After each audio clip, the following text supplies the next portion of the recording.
Hello student, welcome again to my commerce classes.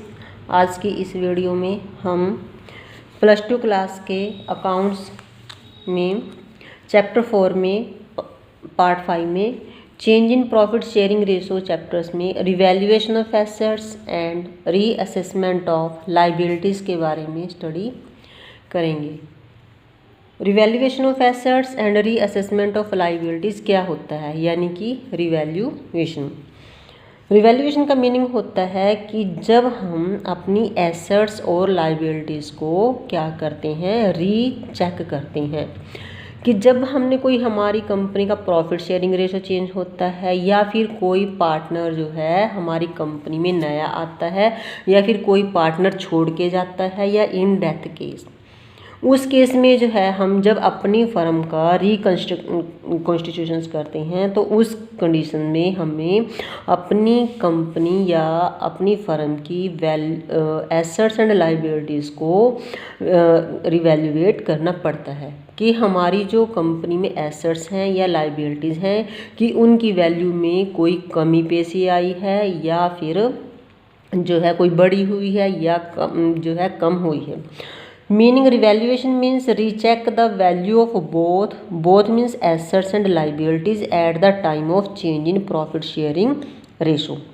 Revaluation का मतलब यही है कि हमें दोनों यानी कि एसेट साइड भी और लायबिलिटी साइड की जो हमारे पास एसेट्स हैं या लायबिलिटीज है उसकी वैल्यू को रीचेक करना जब हम जो है हमारे कंपनी के प्रॉफिट शेयरिंग रेशो में क्या होता है, चेंज होता है उस समय।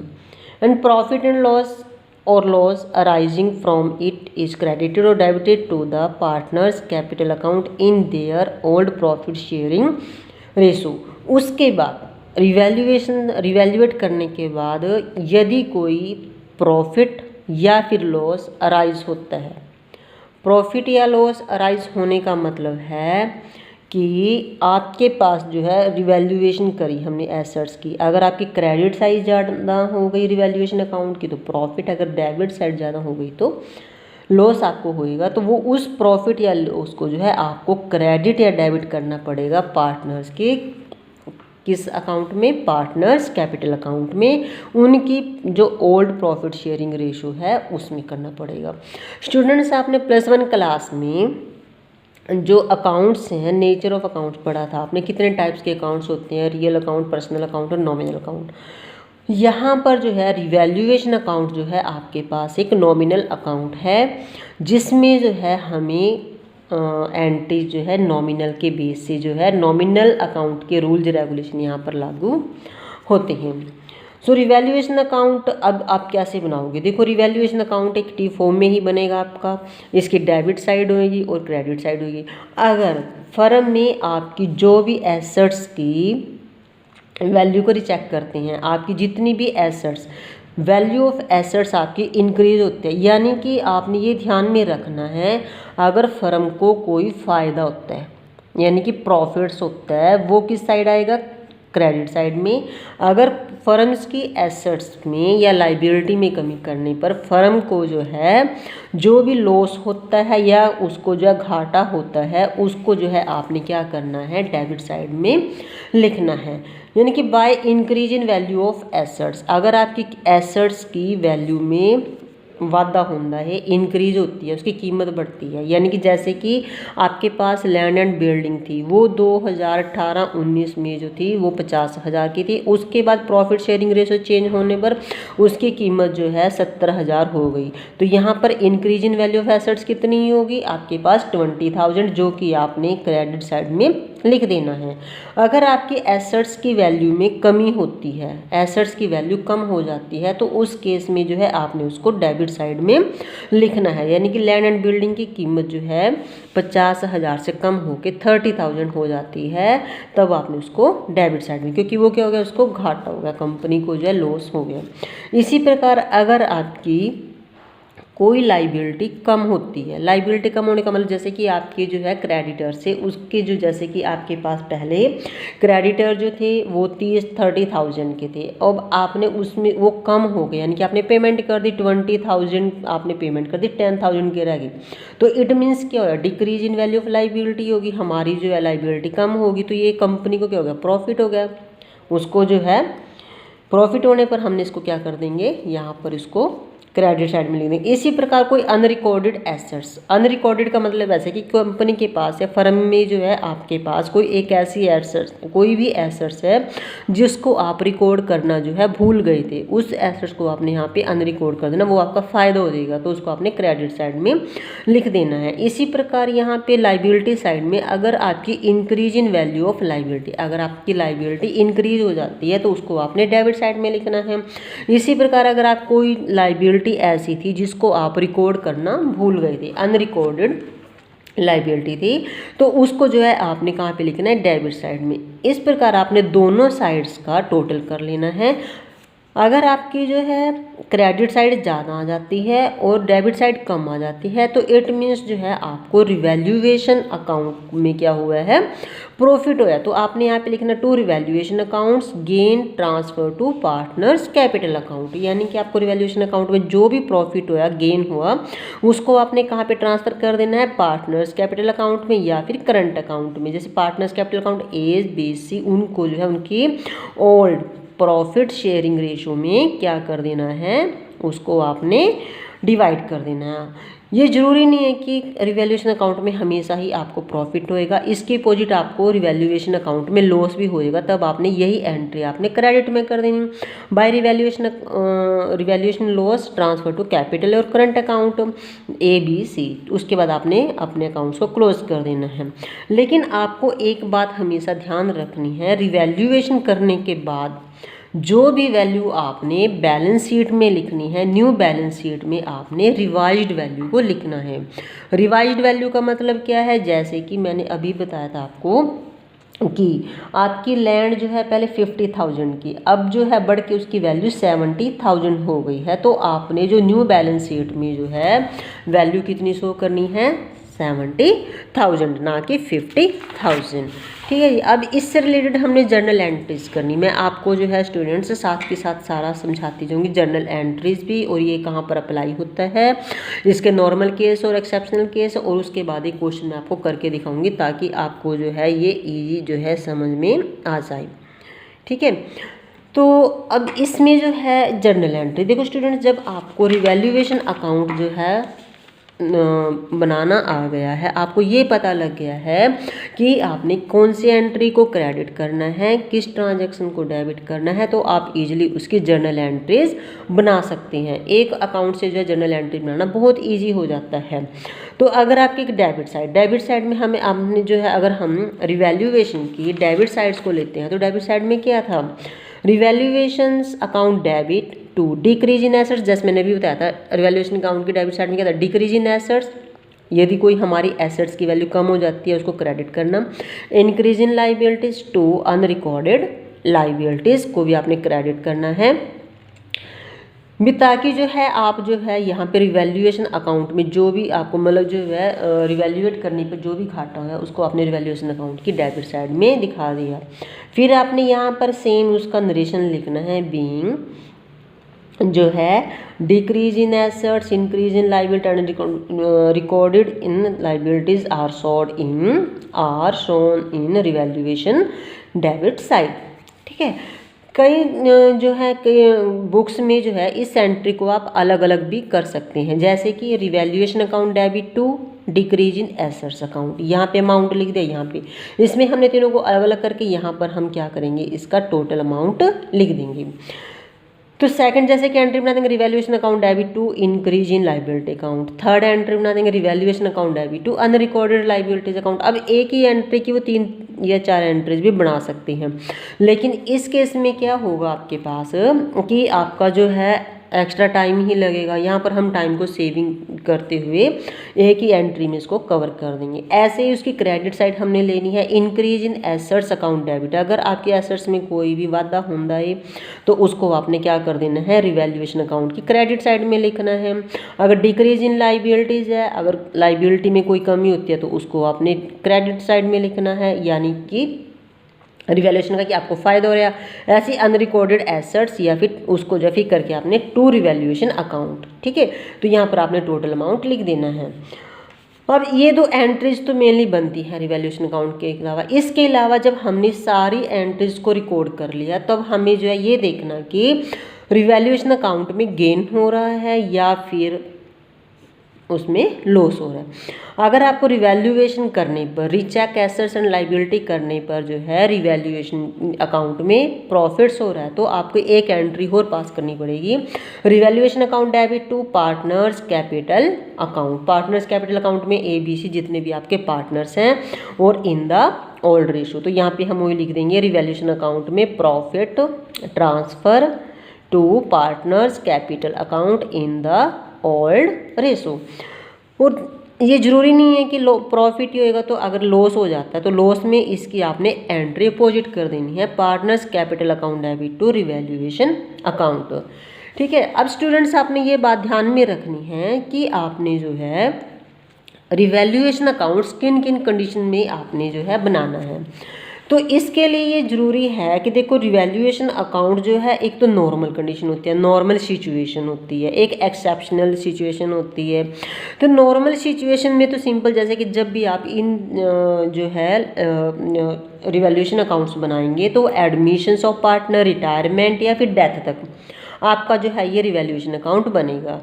एक्सेप्शनल केस आपका तब होएगा जब आपके पास जो है आपके प्रॉफिट शेयरिंग जो है रेशो में चेंज आएगा, तो उस रेशो में अब देखो एडमिशन और रिटायरमेंट ऑफ डेथ के केस में आपने रिवैल्यूएशन अकाउंट जो है बनाना पड़ेगा। उसके बाद रिवाइज्ड वैल्यू जैसे मैंने भी बताया कि जो आपकी रिवाइज्ड वैल्यू होंगी उसी को जो है एसेट्स एंड लाइबिलिटीज़ को आपने जो है न्यू बैलेंस शीट में क्या करना पड़ेगा, शो करना पड़ेगा।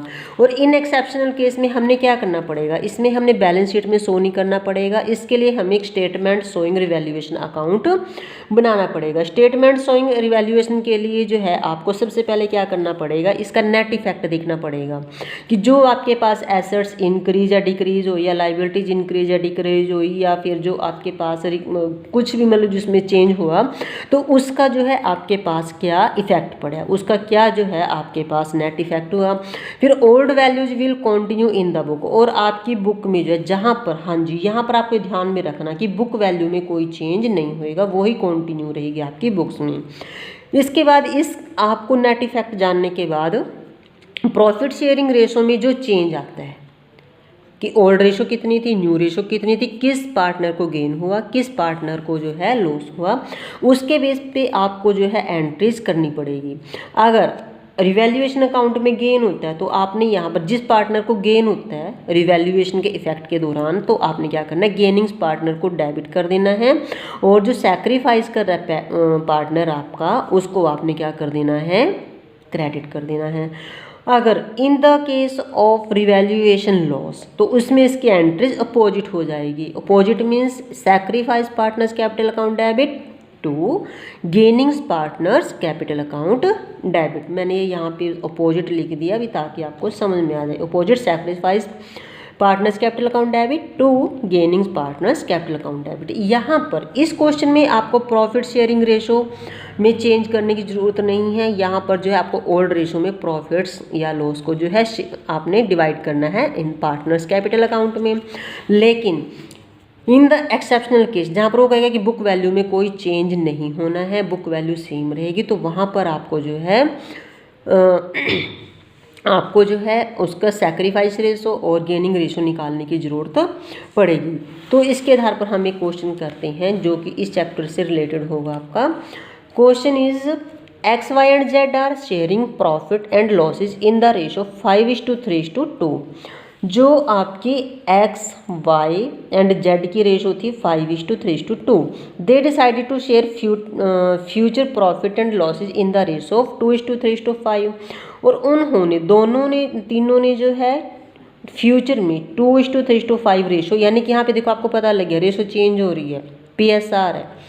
तो from 1 April 2000 they also decide to record the effect of the following revaluations without, देखो स्टूडेंट्स यहाँ पे ध्यान रखना, without affecting the book value of the assets and liabilities, भी बुक वैल्यू पे कोई भी इफेक्ट ना पड़े, लायबिलिटीज ऑफ पासिंग। और फिर इससे रिलेटेड आपने क्या करना, पासिंग एंड एडजस्टमेंट एंट्री। तो सबसे पहले आपने क्या करना है, सबसे पहले आपने ये देखना है कि नेट इफेक्ट बुक वैल्यू और रिवाइज्ड वैल्यू में कितना आपका नेट इफेक्ट पड़ा है। तो सबसे पहले हम इसको क्या करेंगे कि इसमें जो है हमारे रिवैल्यूएशन अकाउंट में क्या पड़ता है, ठीक है। तो प्रॉफिट शेयरिंग हम जो है इसका चेंज वो बाद में निकाल लेते हैं। तो यहाँ पे देख लेते हैं नेट इफेक्ट ऑफ रिवैल्यूएशन,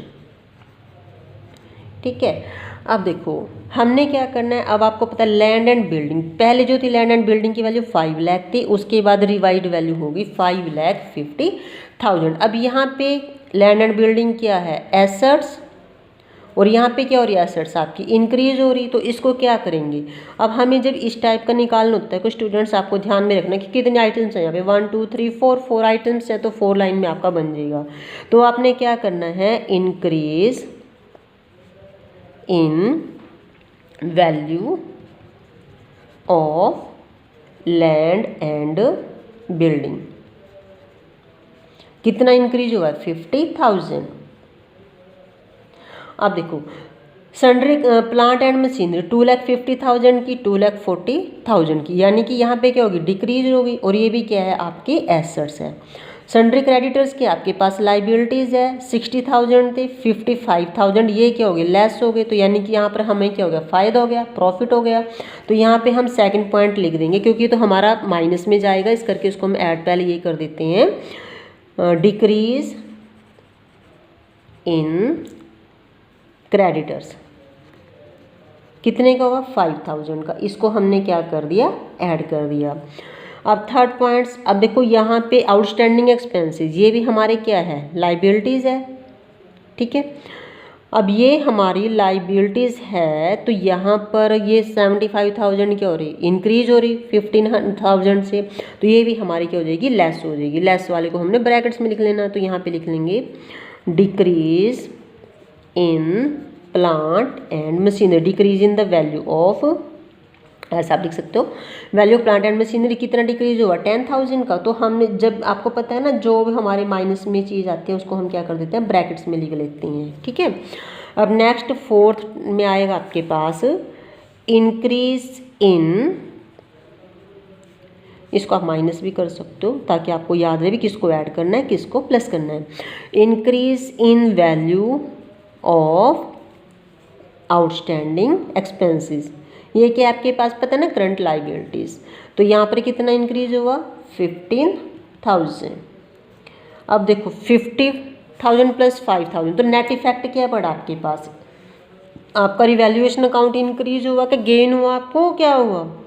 तो यहाँ पे आपको गेन ऑन रिवैल्यूएशन अकाउंट कैसे हो, देखो 50 प्लस 55, 55,000, 55,000 में से आपने 25,000 जो आपका लॉस था, 25,000 को आपने कर दिया, तो ये आ गया आपके पास 30,000। यानी कि 30,000 आपके पास, जो प्लस की जो आइटम है आपके पास ज़्यादा है और माइनस की कम है, तो 30,000 जो है आपके पास क्या हो गया है, गेन ऑन रिवैल्यूएशन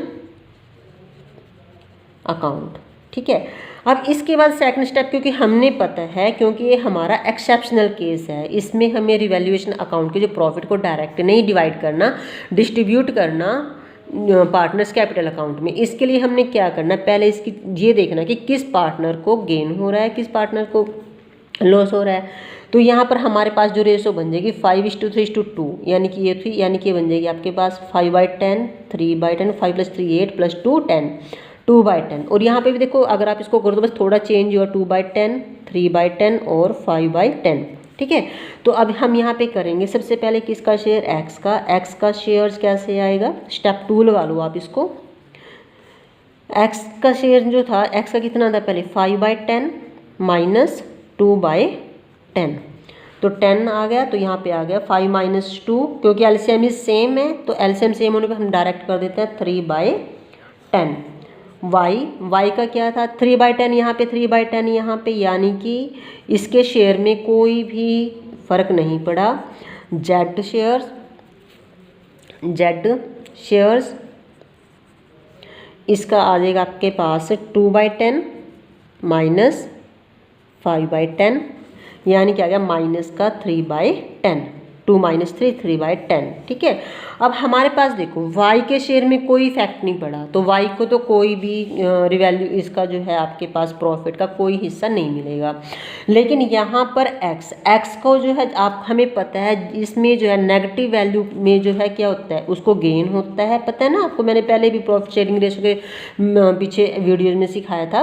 और जो पॉजिटिव वैल्यू आती है वो होता है आपके पास, वो पार्टनर क्या कर रहा होता है, वो सैक्रिफाइस कर रहा होता है। ठीक है, तो इस प्रकार जो है आपने पता लग गया कि x क्या कर रहा है, सैक्रिफाइस कर रहा है, और z क्या कर रहा है, z जो है उसको गेन हो रहा है। तो इस केस में जो है अब आपके पास एक एंट्री बनेगी, जो कि आपको क्या बोला गया था, आपको बोला गया था कि एक पासिंग एंड एडजस्टमेंट एंट्री, आपने जो है एक एंट्री जो है आपने करनी है। तो उसके लिए क्या एंट्री बनेगी, सबसे पहले तो आपको ये देखना है कि आपको प्रॉफिट कितना होगा, 30,000। तो एप्रोप्रिएशन जो है इसका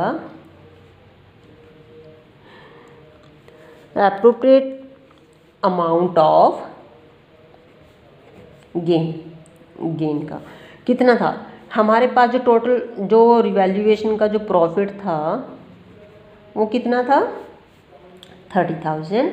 अब 30,000 का हमें रुपीज़ 30,000 का, तो 3/10 जो है हमें 30,000 का निकालना है, जो उनको हिस्सा मिलना है, दैट इज़ 9,000।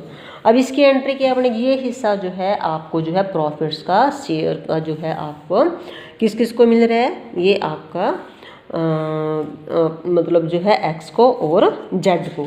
इसमें x क्या कर रहा था, सैक्रिफाइस, तो यहाँ पर हमने लिख देना है जो पासिंग जर्नल एंट्री होगी आपके पास, जर्नल एंट्री का वही परफॉर्म आपको करना है एंट्रीज का। यहाँ पे पर्टिकुलर्स, वही ledger folio and debit and credit. Okay, तो एंट्री में क्या आएगा आपके पास, गेनिंग पार्टनर कौन है आपके पास, z, तो यहाँ पे लिखेंगे जेड्स capital account debit to x capital account. कितना अमाउंट था 9,000, कितना अमाउंट था 9,000। ठीक है, और इसकी नरेशन देंगे बीइंग एप्रोप्रिएट अमाउंट का मतलब है कि जितना उनके हिस्से का बनता है। ठीक है, of gain on revaluation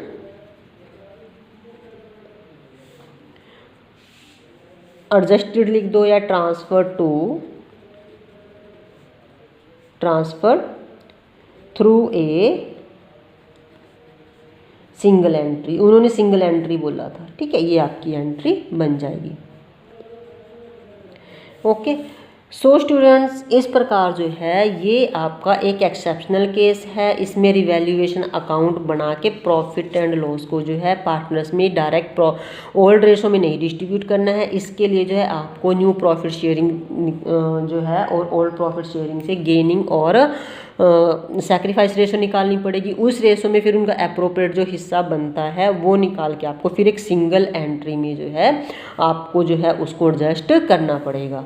so students, मुझे उम्मीद है कि आपको मेरी ये वीडियो पसंद आ गई होगी और आई होनी, और पसंद क्या समझ भी आई होनी अच्छे से, मुझे पूरी उम्मीद है। और स्टूडेंट्स, इस चैप्टर का ये लास्ट टॉपिक था, जो कि ये चैप्टर आज आपका कंप्लीट हो गया है। अगर किसी भी स्टूडेंट्स को कोई भी प्रॉब्लम है वो प्लीज़ मेरे को व्हाट्सएप पे या फिर जो है कमेंट करके भी पूछ सकती है। So please students, like share and subscribe my channel, ताकि ज़्यादा से ज़्यादा बच्चे जो हैं इन वीडियोस का फ़ायदा उठा सके। आपका बस काम यही है कि आप जो है इन वीडियो को ज़्यादा से ज़्यादा शेयर करें, ताकि दूसरे बच्चे भी अच्छे से इसका फ़ायदा उठा सकें। Thank you.